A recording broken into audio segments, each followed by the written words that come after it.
Nous revenons régulièrement dans le journal de l'Afrique sur les exactions commises par les Kamwina Nsapu en République démocratique du Congo. Cette milice qui sème le trouble dans les régions du Kasaï depuis l'assassinat de leur chef coutumier, c'était en 2016. Les adeptes de cette milice sont en majorité des mineurs qui se livrent à des scènes de guérilla dans différentes villes des provinces, particulièrement du Kasaï central et oriental.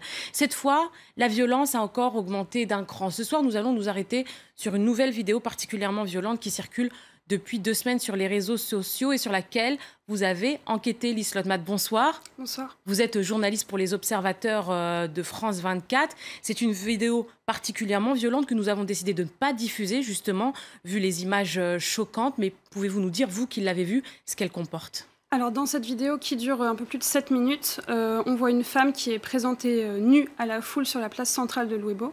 Les miliciens l'emmènent sur une estrade qui est située au milieu de cette place. Et là, ils la contraignent à avoir un rapport sexuel en public avec un homme. Donc moi, j'ai pu discuter avec 7 habitants de Louébo, dont 5 témoins directs de cette scène. Donc ils m'ont expliqué que cette scène avait eu lieu le 8 avril dernier, donc il y a plusieurs mois. La vidéo est sortie récemment, mais elle date. Et ils m'ont expliqué que ce qu'on ne voit pas dans la vidéo, c'est qu'ensuite ces 2 personnes sont exécutées en public. Vous l'avez précisé, ça s'est tenu à Louébo. Pourquoi les habitants de cette ville ne sont pas interposés ? Alors les habitants m'ont raconté qu'en fait ils étaient complètement terrifiés par ces miliciens et ils redoutaient notamment leurs pouvoirs paranormaux. Et donc pour eux se rebeller c'était risquer la mort, donc ils ne se sont pas interposés.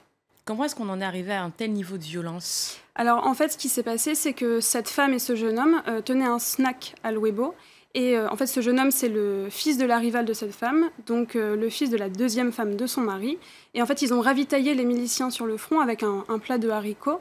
Et le problème, c'est ce qu'il faut savoir, c'est que les Kamwina Nsapu se croient invincibles.